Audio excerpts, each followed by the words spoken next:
Bonsoir à toutes et à tous et merci à vous de nous rejoindre pour cette nouvelle édition de votre journal spécial élections communales et régionales. Après la région de Bok, hier, l'équipe de la Commission nationale de la communication, la CNC, conduite par Moussa Mohamed Omar, s'est rendue dans la ville blanche de Tadjoura. Le déplacement de cette délégation s'inscrit dans le cadre donc de la régulation, de la diffusion des meetings et des rencontres de proximité de la campagne électorale régionale en compétition à travers les organes nationaux de l'information. Dans cette optique, les membres de cette mission se sont entretenus avec le préfet Hassan Dabelé de Tadjoura donc, et les différents représentants de la liste UMP de Tadjoura.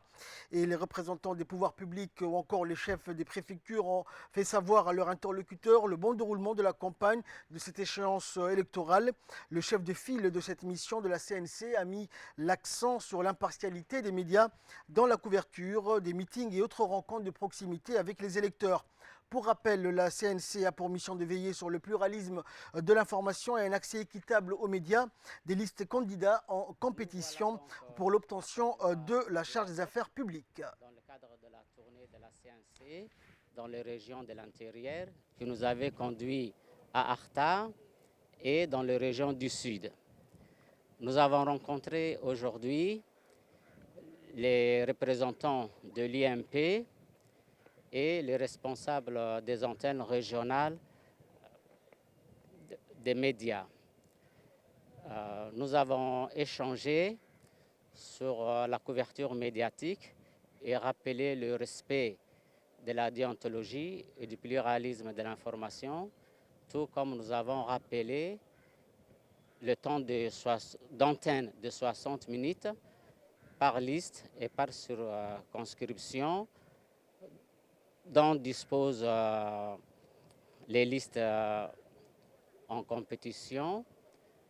et qui doivent être utilisées donc, dans leur intégralité.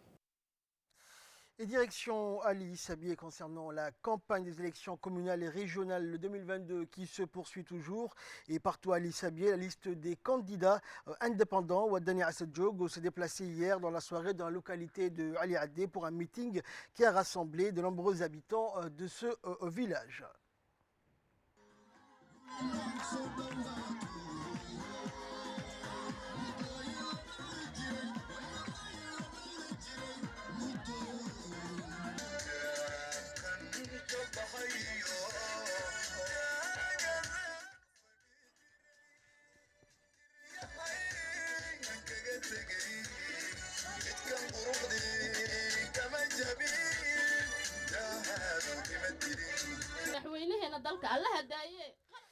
Et durant les différentes interventions, la liste de Wadani Assadjoug de la région d'Ali Sabié, donc avec à sa tête Faisal Mahmoud Waberi, les candidats de la liste ont d'abord remercié les habitants de Ali Adé et ont tenu donc à développer les différents projets, les réalisations en vue pour cette localité. Et la liste des candidats Wadani Assadjoug se sont tour à tour donc exprimés sur leur engagement. Et la tête de liste Wadani Assadjoug d'Ali Sabié, Faisal Mahmoud, a souligné donc que les matériels déployés pour l'embellissement de Ali Adé ont été utilisés donc à des fins personnelles alors que Ali Adé n'a ni électricité, ni éclairage urbain, ni eau et que désormais la liste Wadani Assadjoug remédiera à tous ces problèmes, réclamant ainsi un maximum de voix de la part des habitants de Ali Adé. Roun Samiré Farah, donc figurante sur la liste des candidats Wadani Assadjoug, a quant à elle martelé que la liste Wadani Assadjoug soutenait donc la politique et la feuille de route du président de la République, mais ne cautionnait en aucun cas les malgérances de la liste des candidats UMP sur la situation routière, l'électricité et l'inclusion donc des femmes dans la société. Et enfin la tête de liste Wadani Assadjoug, Faisal Mahmoud Waberi, a conclu donc ses propos avec les salutations à l'endroit du président de la République Ismaël Omar Guelleh et de la première dame Madame Khadra Mahmoud Haïd. inaad noo footaysiin oon lagu footaysiin baan doonaynaa codkeyga waraaqadeeduna waa kaa. Ali Sabié est toujours le candidat indépendant dont le programme politique axé sur la justice et le développement se rendu tard dans l'après-midi d'aujourd'hui, accompagné de son équipe de campagne à Galilée pour tenir son meeting avec les habitants de cette localité sous un arbre à palabres.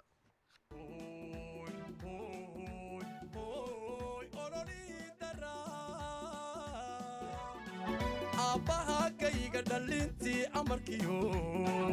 ushabaa u dhibte aaminay haddaan nahay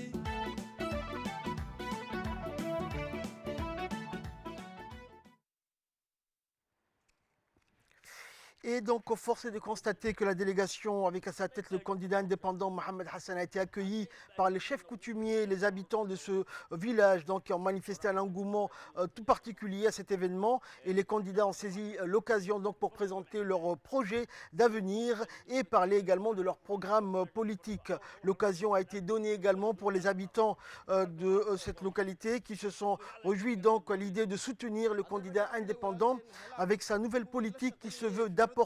un changement et ce faisant manifester donc leur aspiration à quelque chose de nouveau tout en se débarrassant donc des anciens donc qui symbolisaient selon eux l'inertie. Nombreuses personnes se sont succédées donc au micro pour présenter aux habitants de ce quartier leur projet avant de les exhorter pour une participation massive pour le grand jour à venir qui n'est autre que vendredi 11 mars prochain. Ils ont également soulevé les problématiques relatives à l'électricité, l'eau, la santé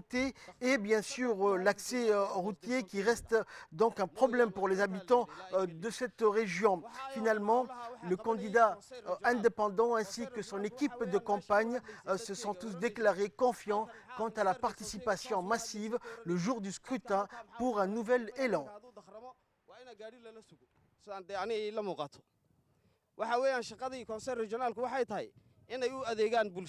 waxa weeyaan iyaga waa la soo arkay haday wax qabteen iyo haday qabanba anagu dad jadiidaan ho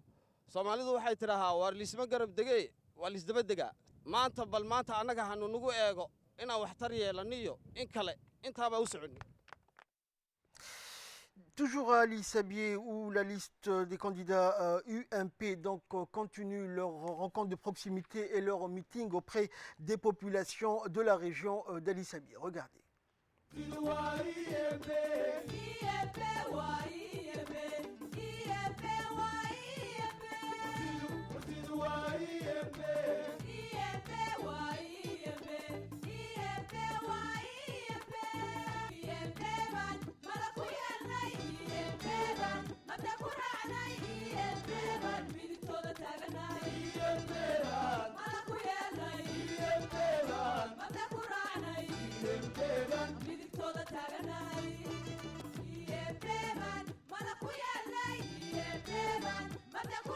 إن شاء الله وحن كهضليا ندلين تكرت علي وحن كلا كهضليا équipe. Et les donc, membres des candidats de la liste UMP d'Ali Sabié ont également exhorté donc, les habitants de la région de voter donc, massivement le jour du 11 mars prochain et ont présenté également leur programme pour les 5 années à venir. magacii kaarteegana waan ku hadli magacii ururka aajisadeyna waan ku hadlaya maal qalooc 100% way garab joogtaa marka UMP ma lagu soo dhex beeri karaa iminka ma la sheegan karaa waa midda UMP shan xisbi oo mid isku noqota madaxweynaha doorata madaxweynuhu waa run oo noo dhaxaya laakiin UMP ba doorata marka maanta anagu waxaan nahay atabadii UMP faylka madaxa ka ahay boqolkiiba 80 waa dhalinyaro walaalayaal dhalinyaradu annaka waa garabkayaga midig dadka wax nii qabanaya dadka wax nii taraya dadka ininku aad garanaysiin inay wax nii tarayaan garab joogsada waxa hirgelinaya siyaasadda madaxweynuhu ugu tala galay dhalinyarada waxa weeyaan waa faylka aan madaxa ka ahay 17 qof haday tahay Teheraan haday tahay Centre de Loisirs haday tahay meelo dhalinyaradu ay ku kulmaan walaalayaal way noo qoran tahay horena waan iglu qabtay imikana waan ilii qaban doonaa. Et à Arta, donc la liste des candidats UMP de la région d'Arta poursuivent également de leur côté leur meeting et rencontre de proximité auprès des Artaouis. Et c'est aujourd'hui donc que le président est sortant donc et tête de liste de la liste UMP d'Arta accompagné de ses partisans est allé à la rencontre des Artaouis.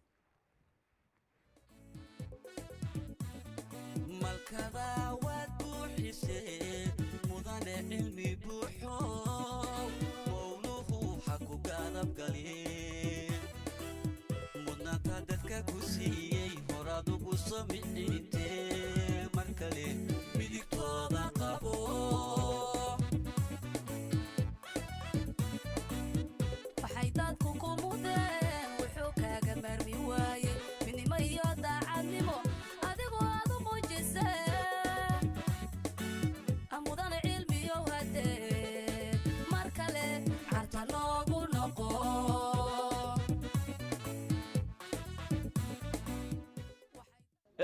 raggaa socda. Les notables donc, et sages et habitants de la ville d'Arta donc, ont exprimé leur soutien plein donc, à la liste UMP d'Arta et surtout au président sortant Hilmi Bouh Goudadé pour les prochaines élections qui se dérouleront donc vendredi 11 mars prochain. Et les membres donc, de la liste UMP d'Arta ont indiqué que différentes réalisations étaient en cours ou à venir dans la région et ces réalisations devaient être finalisées.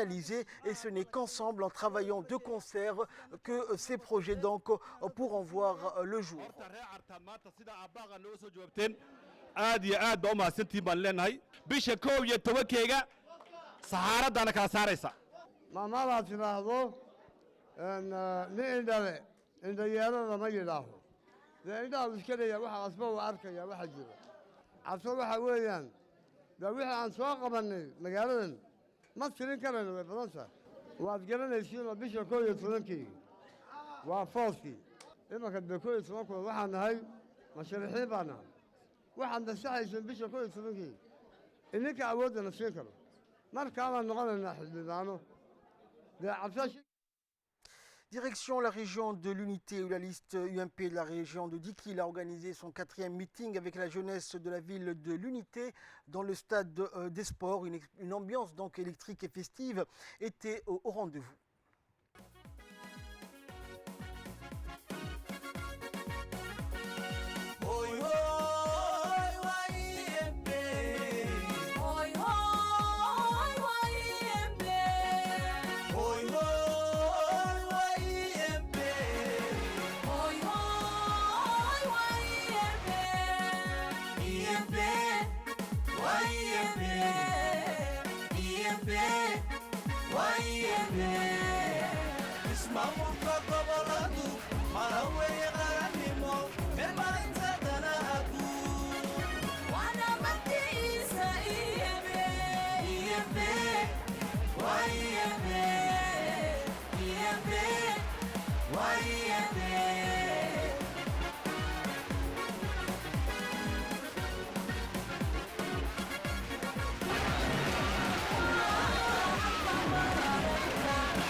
Les candidats donc, de la liste UMP de la région de Dikil se sont donc succédés au micro pour appeler les électeurs à leur accorder leur suffrage le jour du 11 mars prochain. La tête des listes UMP donc, de la région Okar Mahad Hussein Ahmed a souligné de son côté le bilan de sa formation politique dans le domaine de l'accès à l'entrepreneuriat, la promotion du sport et l'insertion professionnelle. Le candidat UMP de la région de Dikil donc, a demandé à la population de voter massivement pour la liste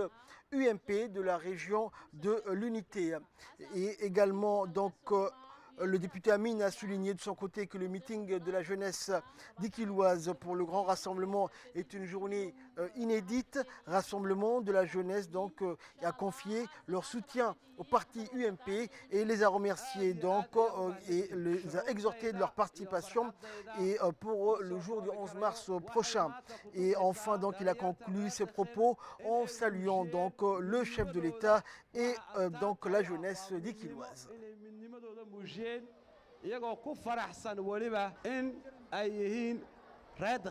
Je suis fier d'être dikilois. Je suis fier d'appartenir à cette grande famille dikiloise. Une famille où règne l'unité, la fraternité et la paix. Watas waxaan doonayno in aan xoojino waxaad markaas annaguna waxaan ballan qaadaynaa in sidaas leeg shaqadeeda laga helayo sidnaan,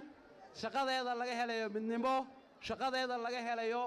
wada hadal iyo jacaylo reer Dikil aan u shaqaynayno, dhalinyartana si gaar aan ugu shaqaynayno. Markaas waxa weeye taas waxay imanaysaa jimcaha 11 mars marka aan iska dhamayno hawsheeda gebigeenna oo dhanba aan wala vooteyno aan u vooteyno listiga maxay UMP. Et toujours dans le cadre de la campagne des élections communales et régionales de cette année, les candidats de la liste UMP Dobok se sont déplacés donc ce matin dans les localités de Merdeho et de Orobor.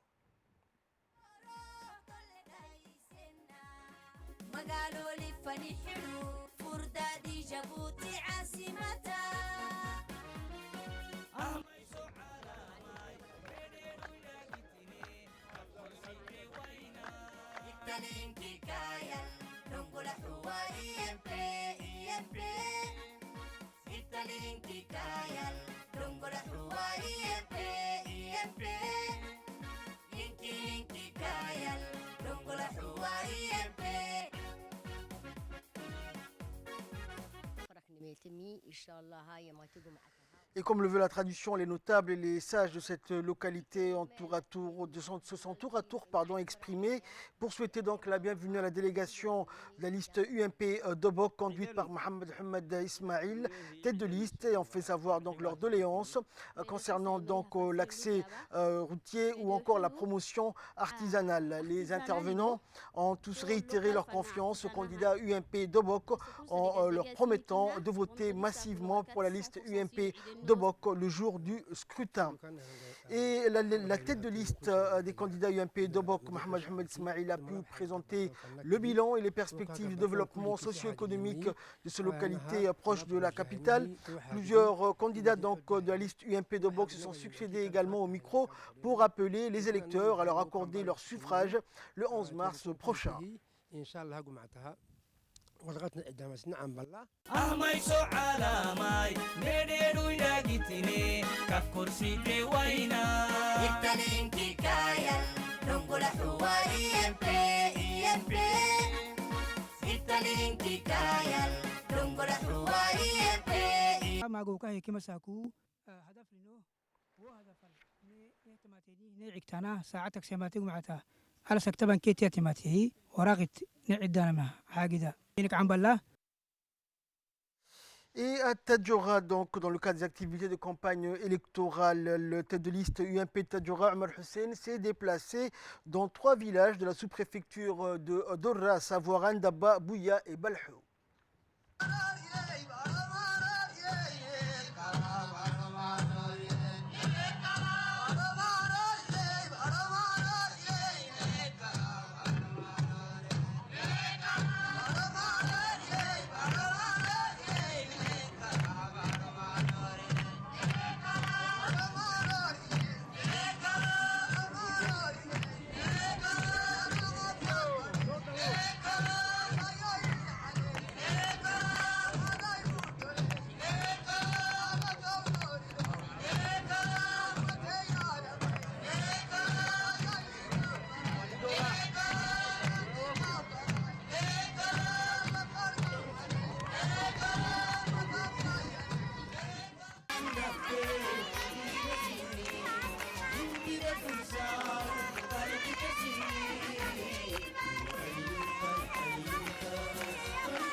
Et donc, à leur arrivée, la population d'Andapa les a accueillis chaleureusement et les échanges ont été fructueux entre les habitants de ces localités et les candidats de la liste UMP. Plusieurs points importants ont été soulevés, notamment dans le domaine de la santé, l'éducation ainsi que l'agriculture.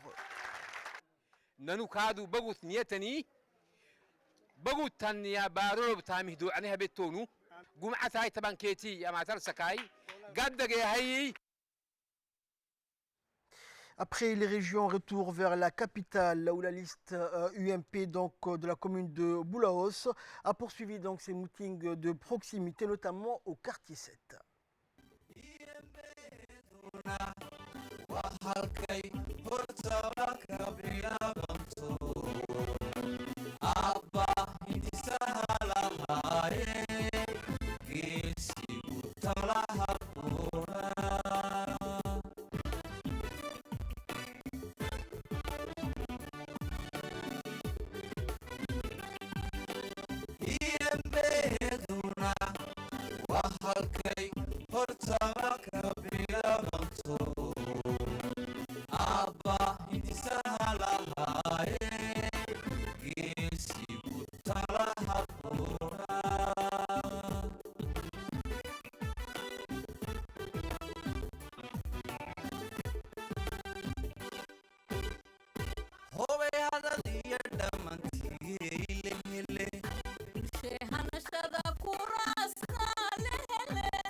أكبر تحية لأهل واحد واثنين حارة واحد وحارة اثنين وكم دب العوص الشباب والأمهات والأبهات من القلب إلى القلب لازم نكون يد واحدة لازم نكون يد واحدة أساكون حكومة التنتونو برلمان التنويني عند مجلس التنيني بول البول سايمري يسي واجبك يا عم سينك يا رجالك سر يمبي أني هاي دحاي داغنينكي يا ما تقوم عتاي طبعا كيتي ألسكني يمبكي سايمرو بدم مرو ساي بڑا ساي بعلو ساي معندو ساي سين عم بالله تجي حلوت ما حاجينا تانيكي أي سك الله يستونو مسؤوليات كادو أي سكسين الله يسلكي أي تيكي بايساي تكلي كسيسان فرما تهينكي نحوي هاي تهتن نبادو حبي ساي مرة عرست يبري كل سلقة دكاه جحسنا وانيقو نمع حسن إدلا ومشرح EMP كارتيسيس ما أنت حافظ اللي ويدينا يو إن ما أنت أرجو كترجمة يو حويل أقل كيقول حاجة ما أنت محوكو بري بريوريتي وحلا ويدينا وكاس ما هكا كلا على سبيل حي عتجو وكيسة مركا وحلا هاي مالتها جمعها نوفوتايا داليتي نمانا هاي وكاس السلام عليكم. Nous, avec tous les restes candidats ici, nous sommes tous déterminés pour qu'on puisse faire Djibouti-Ville une des plus belles villes de l'Afrique de l'Est et de toute l'Afrique. Et cela n'est pas vraiment un truc facile. Ce n'est pas uniquement que le gouvernement ou la voirie ou l'autre qui peuvent faire tout seul. C'est nous, Djiboutiens, citoyens de cette capitale, unis, que nous pouvons rendre et donner une belle image à notre capitale, chère capitale Djibouti. Donc, j'aimerais bien aussi rappeler pour le vendredi 11 mars, pour voter massivement UMP. UMP. UMP. عداني ما أنت إلكشن كومينال كم كسر ما مقبلات كم كسر هواين كوا حلا جارسية كو يلاتن هواين بنقول دشرة ولا بدش هواين أنا الدور كي هروح هذا برلمانتير كي وعيال بدشي maanta waxaa weeyaan 30% des femmes ku dhex jirta élection communale ku jirna waxaan leenahay waxaa mahad iskale intaas sharaf iyo mahad iskale horta koobaad ilaahay waa iskale sharafta talabaad waxaan madaxweynaha dalka Ismaaciil Cumar Geele هذا الجار هوانك قرب شوقا iyo khadra maxamuud xayd hooyada dalka amagiraka laxtaanke sagala kondiday UMP factory kumid wal cusub كل ولحتانك سجاتا كل حافظة رجلونتون لنه هنا إن كتر حمفرة وما تاي يلي ساعة كريمي أسكا طبعا كيتي ما تروه وراكت عندنا تاني وراكت عندنا ما وراكتي UMP وراكتي 100% بولو إن UMP عندنا كسيني كنا نبارو هبا إسماعيل عمر جيلي أبوتنا الكحية ساكو كدام مهمة كدام مهمة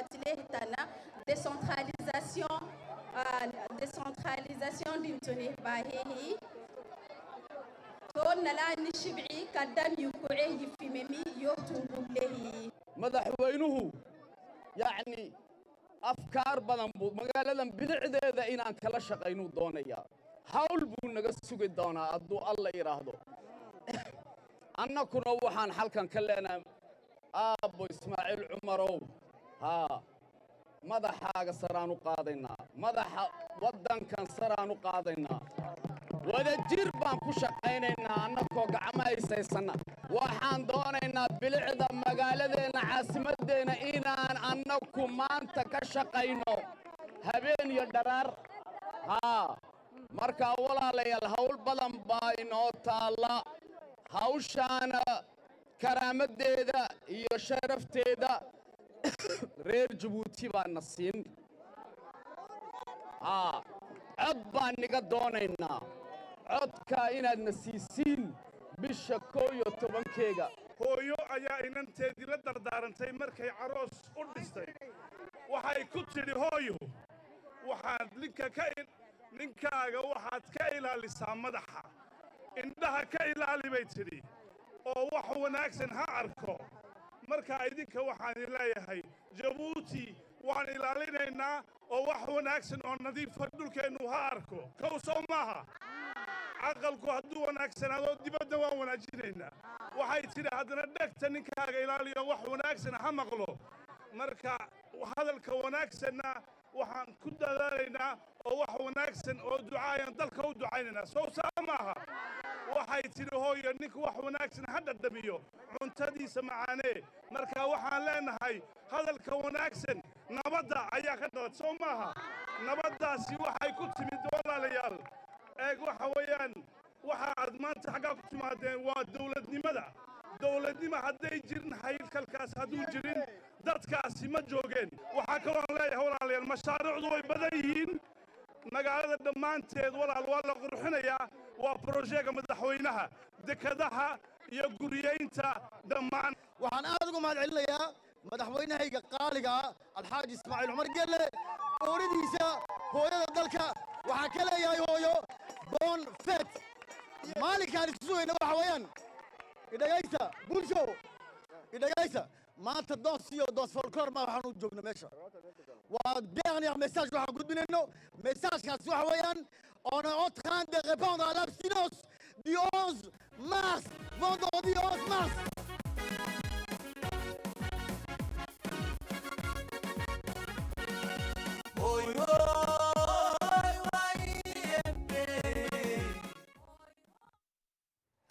Et enfin, donc, concernant la grande banlieue de Balbala, donc l'équipe UMP Balbala poursuit donc ses sensibilisations dans les quartiers de PK12 zone 4. Et UMP Balbala, donc composée d'une équipe dynamique et active, mène donc la campagne partout dans la commune.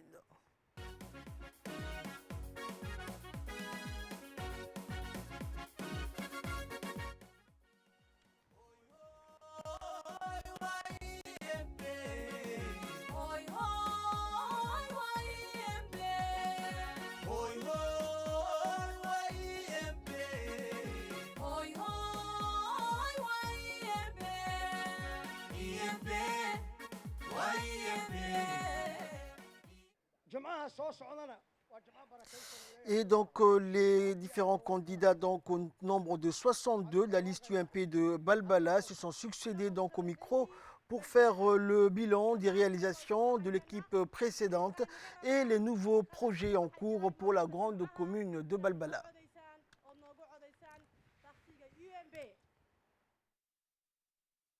C'est ainsi que prend fin donc cette édition. Merci donc de l'avoir suivi. Excellente soirée sur Télé Djibouti.